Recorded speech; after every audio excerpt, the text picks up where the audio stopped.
Okay, this is Professor Laird for Sociology 101, and I just wanted to talk about a few things as far as the major sociological perspectives, as well as a few other terms that will be useful to know as we progress throughout the course.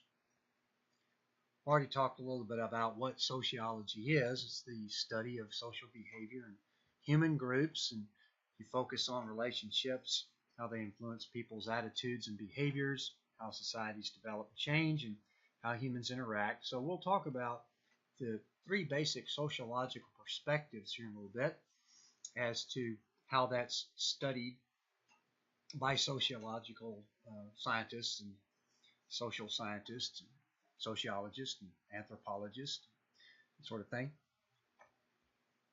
Now, this is a term that I talked about in class that is a very important exercise to get in the habit of to learn about what's going on in the world rather than getting stuck into our opinions.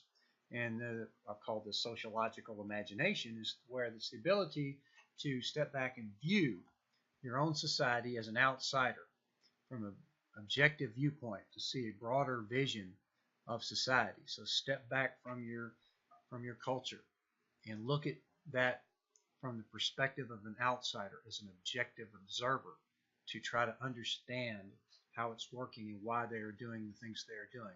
Step back from the earth and look at the world, look at humans as to why they do that, to get a better understanding of how things work so that we can learn rather than be always constantly stuck into what we think is right or wrong.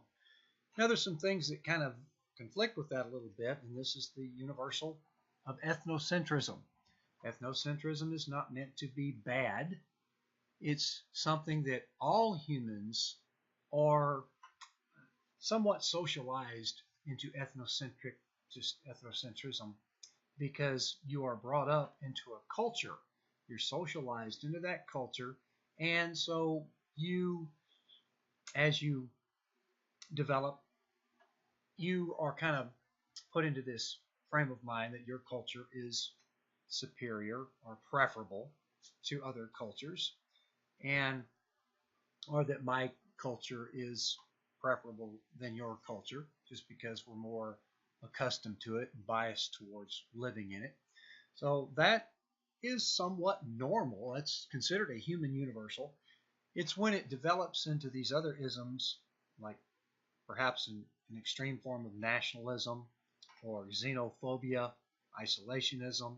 Those type of things can be negative, dysfunctional behaviors that could be problematic, that could outgrow from ethnocentrism, but ethnocentrism is still a human universal. Cultural relativism is a term that we use quite a bit in sociology and anthropology.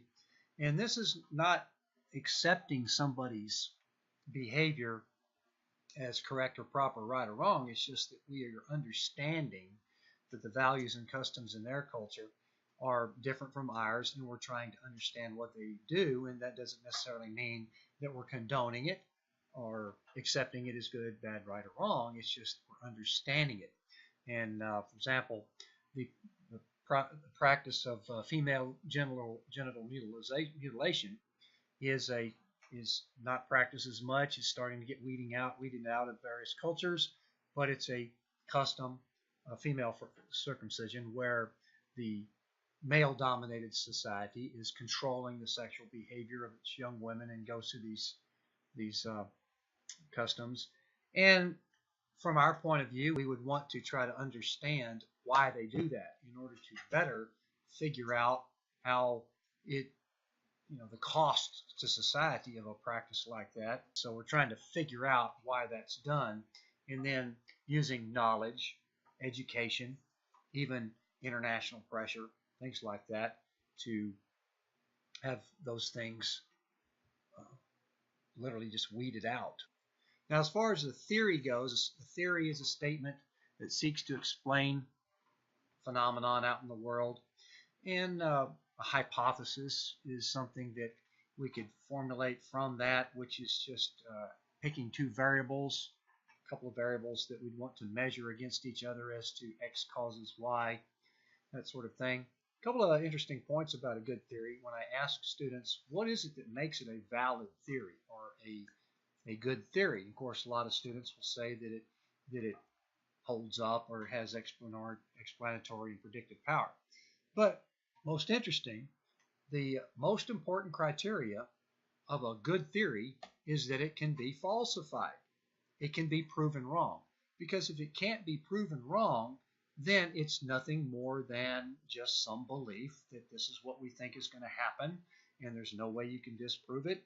It's just some pseudoscience or just some custom that we take on faith, things like that. So a good theory has to be able to be tested and disproven. So that's why the strongest theories that we have, they keep getting stronger. Whether you're looking at even Einstein's theory of relativity, still holding up as far as his basic premise there, the theory of gravity, the theory of evolution, particularly natural selection, still seems to be holding up.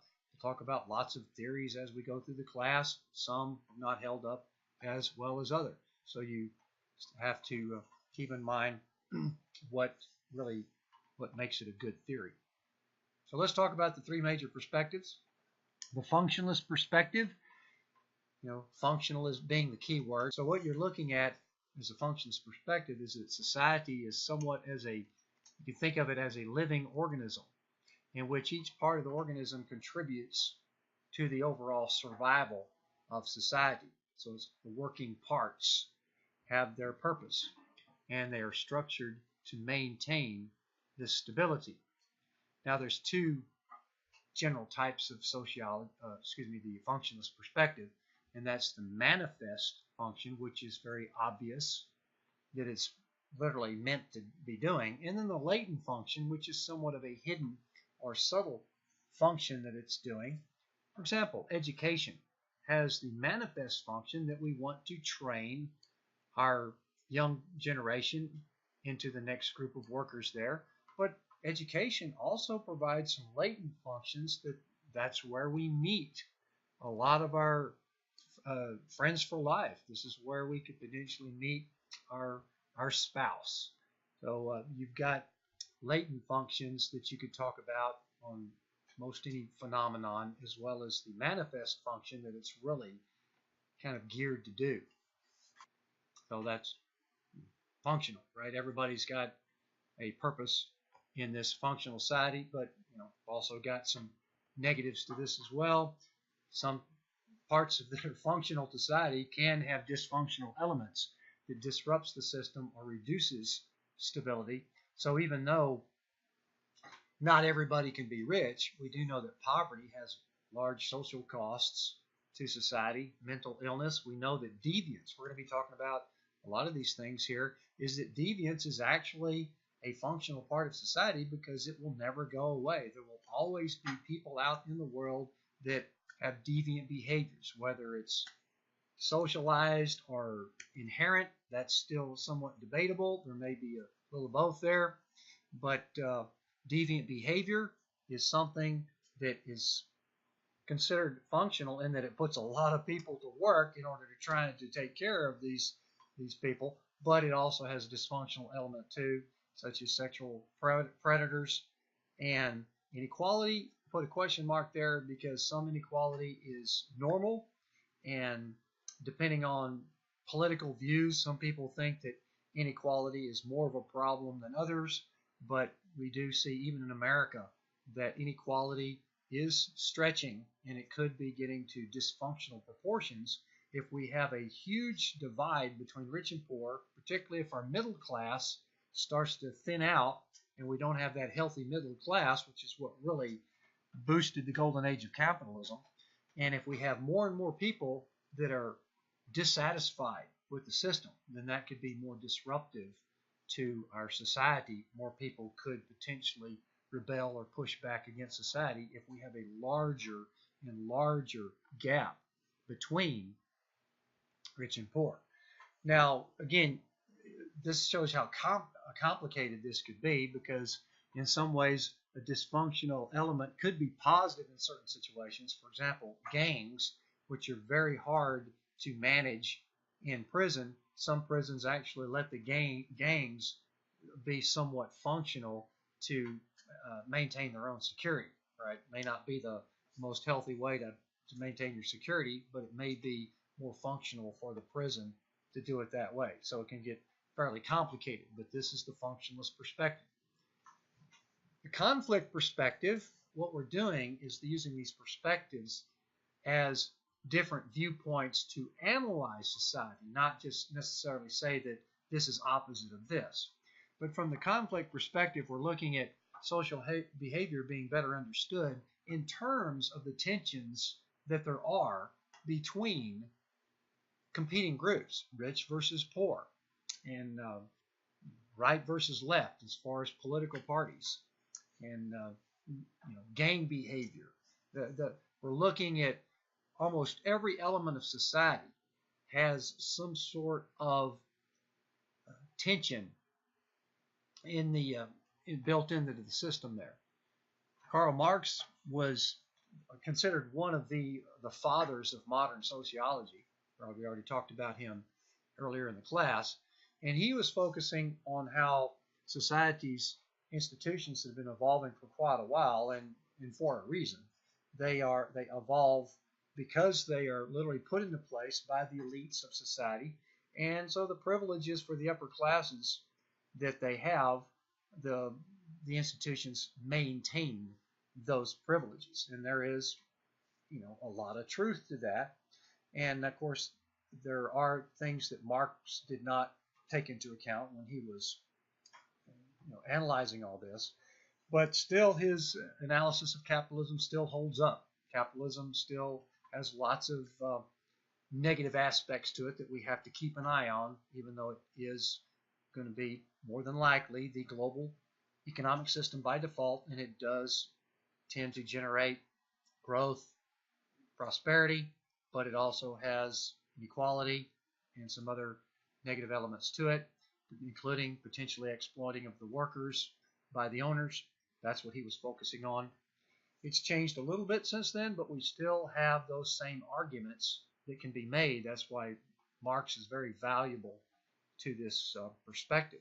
The feminist view is looking at it from the gender male-female perspectives, and that gender is the major sorting device in society. And because we live in a male-dominated world, literally every single society in the world is male-dominated. It's what we call patriarchal societies. And so therefore, looking at it from this perspective, it's ripe for a conflict perspective because of the male dominance and the potential exploitation or oppression of women, or even just the inequality in the workforce, things like that. So feminist view has really evolved over the past few decades as a major part of the conflict perspective. Now, the third perspective that we look at is called the interactionist perspective, and this is the micro level, looking at the individual and small group level, whereas we see here the conflict perspective is looking at it on a societal wide basis. That's why we call it a macro perspective. Same thing with the functionalist perspective, which I didn't put on there as macro, but functionalist is looking at it system-wide, society-wide, macro level. Interactionist is looking at it at the micro level between individuals and small groups. So what we're looking at here is examining society in its daily face-to-face contacts and communications to try to understand larger society as a whole as a result of these interactions between humans. These are things that we often take for granted as far as, for example, the student-teacher relationship, as to how you treat me and I treat you, but that has larger reaching societal perspectives because, in fact, what I impart on you has some long-term, larger scale value because I'm trying to make you smarter, a little bit more understanding of how the world works. Hopefully you will take that in the right frame that my intent is, and that you will expound on that and get smarter.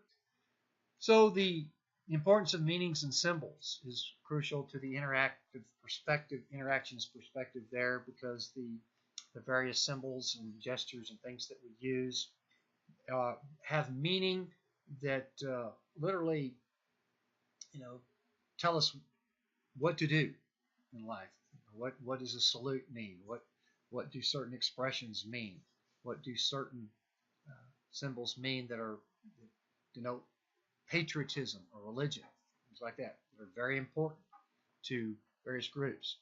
Another famous sociologist compared this to the actions of individuals in everyday life as though we were like actors performing on a stage. And that's kind of what we do. We put on roles, we put on performances under certain settings, and then we kind of put on different types of performances or faces in other settings. For example, students are a good example. You put on a very serious, well-behaved image in class, whereas outside of class, you could be, party animal, whatever.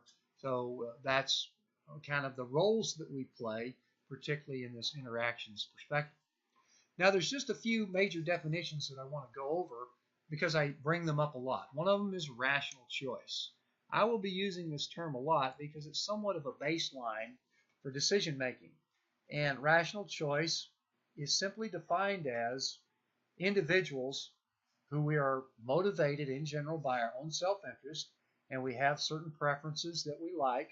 So therefore, we choose the action that will give us the best outcome. So we were actually kind of thoughtfully calculating in a way what's going to be the best thing to do to maximize our profit, or to get us the most friends on Facebook, or to get the highest grade on the test. And that's rational choice because we are consciously making a decision to maximize some usefulness to us, also called maximizing utility.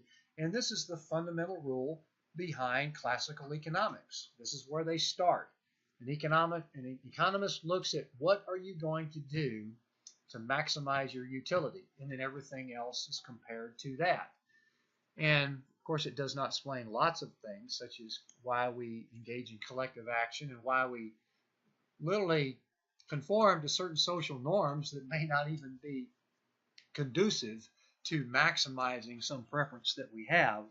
That, for example, we go to school, even though that's certainly not maximizing my fun, but I go to school because it's part of these social norms that I have to go through to get educated, to get a better job, and maximize my maximize my income later on. So again,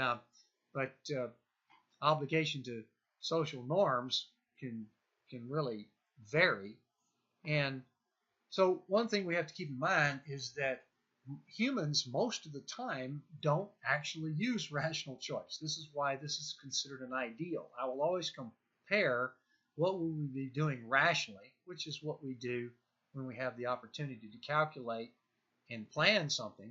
But what we typically do most of the time is based on our System 1 level thinking. I will bring this up every now and then. System 1 level thinking is what we do most of the time. It's based on our intuition, which is extremely important to us. We developed this intuition over millions of years as we were becoming humans. We had to react to dangers. We had to develop certain perceptions in order to survive out in the world. It wasn't a world where we solved calculus problems or signed contracts with each other. No, it was basically surviving and reproducing in small groups. There was a lot of dangers out there, and so we were living basically by our intuition, by our wits, the flight or fight syndrome, that kind of thing. And that's literally how we became human in that level of thinking, System 1. We didn't really start using System 2 until much, much later, very recent as far as human development goes.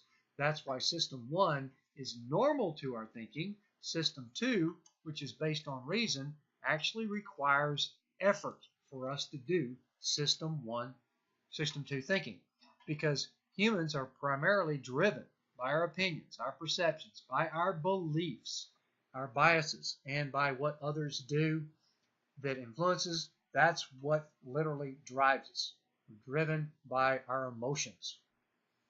And so therefore it takes effort to take it to the next level of System 2 and use reason, rationality, logic, calculation, introspection, systematic or institutionalized education. that is going to put us into that system 2 level of thinking. And as I will mention later on, that this is fairly recent in our human development. You could probably argue that just prior to the Enlightenment, when we had the printing press and we started to really, our knowledge really started to kick into overdrive, and then we started to think about things like philosophy and math and science and political organization. Now, the socialization process, probably talked a little bit about this, but what I want to touch on here is this nature versus nurture debate, heredity versus environment. And the bottom line is that there's really not much of a debate on this anymore. We know it's a combination of both. We are born with some inherent tendencies, and then, of course, we are heavily socialized into certain behaviors by our parents and these other agents of socialization that I'm going to touch on here in a few minutes. So what we have here is a long-term interaction between our heredity, that what we're born with, our inherent traits, and the environment that we grow up in, and of course the socialization that is inflicted upon us as we're growing up. And a lot of this is really locked in early on by our parents, and then we separate from our parents, and then we are further socialized by our peer groups. So more than likely, we are born with certain tendencies. We got lots of things out there that develop into a lot of stereotypes, but we've got some inherent things that we are born with that over the long term we would have certain proclivities or tendencies towards certain behaviors based on the inherent or intrinsic traits that we're born with. For example, there's been a lot of study on this lately, is that you may actually be born, of course there's no guarantee, but you may be born with a tendency to be more conservative or more liberal as you grow up. And I will probably share with you later some literature on that, because it's been studied quite a bit. We are learning more and more and more about how our brain is hardwired immediately through our genetic structure, and then everything else is really kind of built on top of that.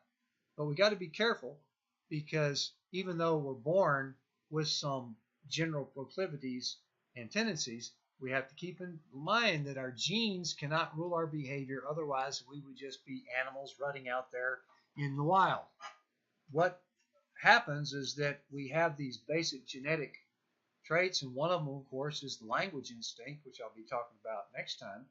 But we also have to be socialized into this human society. And so as a result of a long time where it took us to become human, that humans undergo the longest childhood of all the species. We have a lot of learning to do through the socialization process so that we can overcome our genetics, right? So we've got certain genetic tendencies, but they cannot rule our behavior. Socialization is really what dominates as we get older. And here's an example of the various lifespans of various species here. And look at the human right here, around 80 years old. And we do know that the large part of our life is spent, let me go backwards on that, whoops, that even the new child psychology guidelines have recommended child psychologists to extend adolescence to the age of 25. And what they have found is that our brains don't fully develop until we're in our mid-20s. And for men, it's the mid-40s. I'm just joking on that. I get a chuckle every time I say that in class. So we have an enormous amount of learning to do in order to be socialized into this human society. And as you can see, that almost 1/3 of our life is spent growing up into adolescence. So literally, our childhood is as long as most species' entire lives are. So that shows you that the humans have the longest period of adolescence of any species, and that's for a reason. We have an enormous amount of learning that has to occur. We have to be protected while this is occurring. We have to be protected by our parents, by society, in order for our brains to fully bake in into our mid-20s. And this is one of the reasons why I really encourage students to keep their minds open to learning. Don't lock in your opinions and what you think is right or wrong.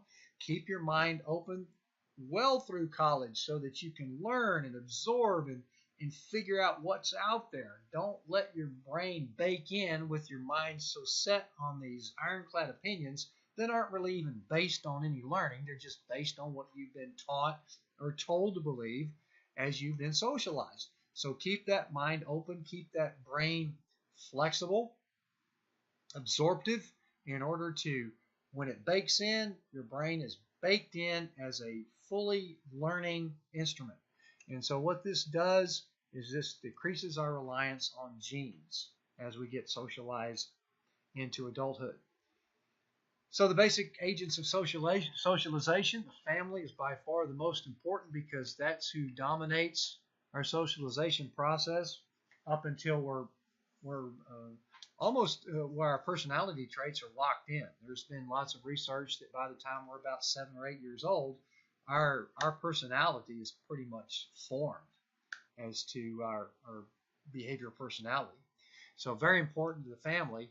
But then as we get older, get into grade school and get into high school and junior high and all that, our peer groups start to take over our socialization process. So the peers, our approval of our peers, the influence of our peers, that really kind of takes it to the next level of our socialization. Even though our personality may already be kind of set, our personality will then influence who we pick as our peer groups, who will then influence us even more. School, which is a part of that, very important part of socialization. It kind of teaches us how to achieve self-discipline and work habits in order to learn, while at the same time stimulating your brain to think, which stimulates new ideas and hopefully change for the better. Media and technology, perhaps not as much, but we're going to talk about social media and how pervasive that is and how we are influenced by what other people put on social media. So that's both media and technology coming together right there that helps shape what we believe in our daily behaviors and actually dictates kind of how we work. As technology changes, we may literally change how we do our jobs because of changing technology. And part of that is the workplace, that it socializes us into having some ambition, but at the same time conforming to the rules of the workplace, a sense of accomplishment and appropriate behavior in a professional setting. Religion is another agent of socialization that we'll talk about in more detail later. And the influence of religion is actually waning over the past few decades, but it does provide, even if you don't worship a religion, religion has provided a very strong foundation in various societies, including the United States, which was a very solid Christian nation for a long time, and we still are. It's just it's not as strong as it was not even 15, 20 years ago. So that's changing fairly rapidly, and so we'll see what is going to take the place of these core traditional beliefs and societal values if religion starts to wane. So that'll be an interesting thing to look at in the future. And state government, somewhat synonymous here. They socialize us through the institutions that we form through our government, such as the law. We have to obey the law. We have certain rules of property and exchange out there in the marketplace. So these are all what we would call our major agents of socialization. All right. So that's really all I wanted to talk about here for the introductory video lecture. So keep on the lookout. I'll post a little discussion forum, and what you'll need to do is respond to that little discussion question that I'll ask, and then that way you'll be accounted as attending that or this particular class.